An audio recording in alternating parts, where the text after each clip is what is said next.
Have you ever thought about how unfair the world of Harry Potter truly is? What if one of the most tragic stories in the series was hidden in plain sight, disguised as a charming subplot? In today's video, you will find out why the history of House Elves is the most brutal and unjust tale in the entire magical universe. The Harry Potter books and movies are often seen as a light-hearted fantasy for children, and at first glance that makes sense. The early stories of the young wizard are filled with wonder, humor, and adventure. But beneath the spells and Quidditch matches, there's a darker reality, one filled with cruelty, oppression, and entire races doomed to suffering. One of the greatest injustices in the wizarding world is the fate of House Elves. These small, peculiar creatures draped in little more than rags exist only to serve. Their magic is strong, yet they are forbidden from wielding wands. They live to obey, their lives dedicated to wizards who rarely show them kindness. Most fans remember Dobby, the brave and loyal elf who sacrificed himself to save Harry Potter. But his story is an exception.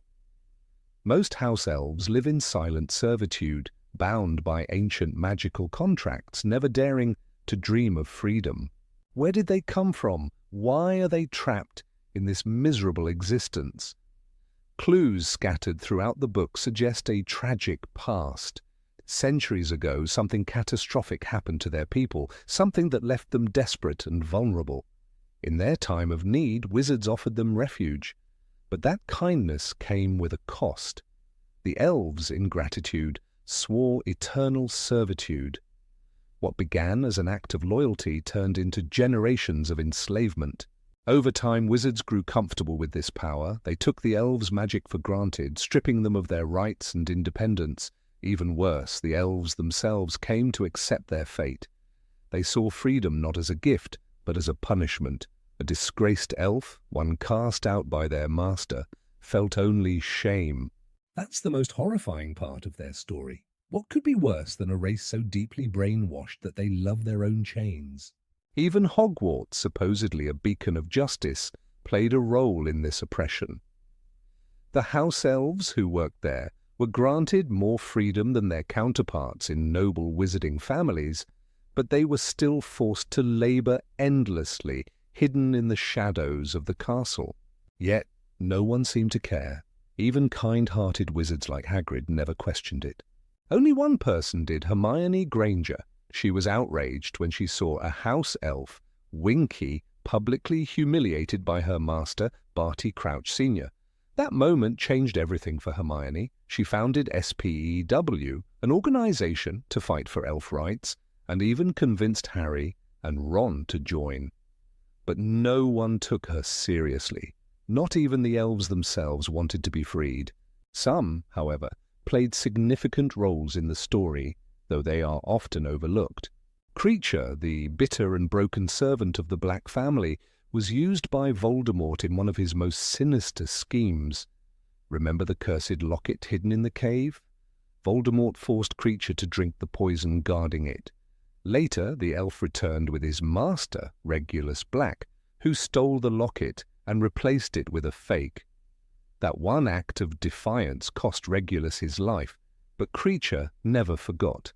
Then there's Winky, an elf who never made it into the films but played a heartbreaking role in the books.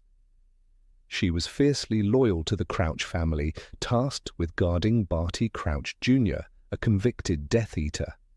When he escaped, Winky was cast out in disgrace. She was devastated. To her, freedom was the worst punishment imaginable. She fell into despair, drowning her sorrows in butterbeer, unable to find purpose without a master to serve. House elves were kind, hard-working, and incredibly powerful. Yet their destiny was shaped by wizards who saw them as nothing more than tools. Even in a world where magic could make anything possible, no one ever truly fought for their freedom. And that is what makes their story the most tragic injustice in the Harry Potter universe. Have you ever wondered why house elves never rebelled? What if the magic binding them was more sinister than it seemed? In today's video, you will uncover the truth about the invisible chains that held them captive for centuries. Wizards never spoke about it, but the servitude of house elves wasn't just tradition. It was law. An unbreakable magical bond woven so deeply into their existence that they couldn't fight it even if they wanted to. There were no known records of how this magic came to be, no ancient texts explaining the origins of their enslavement. But one thing was certain. Once an elf was bound to a wizarding family, they remained loyal until death. Disobedience wasn't just frowned upon, it was physically painful. Dobby, the only elf who dared to defy his masters, gave us a glimpse into what happened when an elf even considered rebellion. Every time he tried to warn Harry, his own magic punished him. He slammed his head against furniture, burned his hands, and inflicted harm upon himself.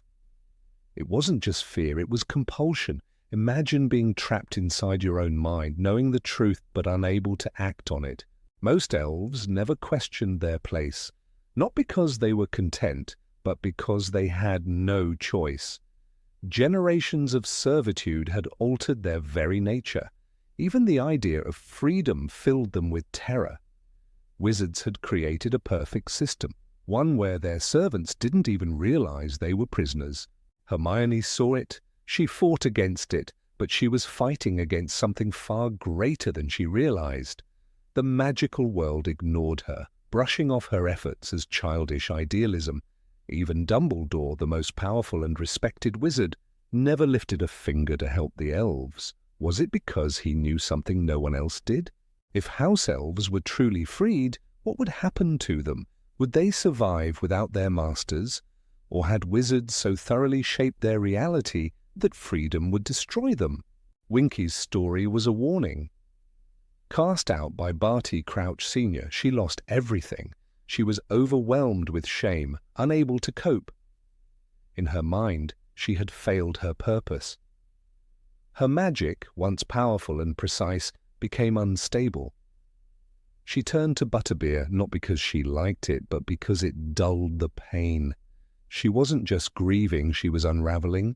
Kreacher, too, was shaped by years of servitude. His hatred of blood traitors and muggle-borns wasn't entirely his own. It was the voice of his masters, ingrained into him like a spell that could never be broken. When Sirius Black inherited him, Kreacher despised him. Not because he wanted to, but because he had been raised to believe that loyalty to the Black family meant loyalty to its values. But something changed. When Harry treated Kreacher with respect, something inside him shifted. It was slow, almost imperceptible, but it happened.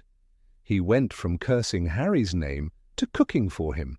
He fought in the Battle of Hogwarts. He led an army of elves against Voldemort's forces, brandishing kitchen knives and attacking Death Eaters with all the fury of a creature who had finally found purpose beyond servitude. Maybe that was the key. Maybe elves didn't need freedom handed to them. Maybe they needed something else to serve, something of their own choosing. But the tragedy remained.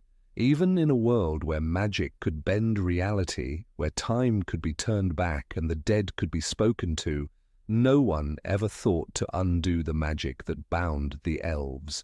No one questioned why it existed in the first place. And perhaps the most chilling question of all, what if house elves weren't the only ones? What if there were other creatures, other beings who had been enslaved so thoroughly that they too had forgotten their own history? What if the wizarding world was built not on justice, but on quiet, invisible chains that no one dared to acknowledge? Maybe that's why no one wanted to talk about house elves, because if they did, they might have to ask themselves what else had been hidden in the shadows.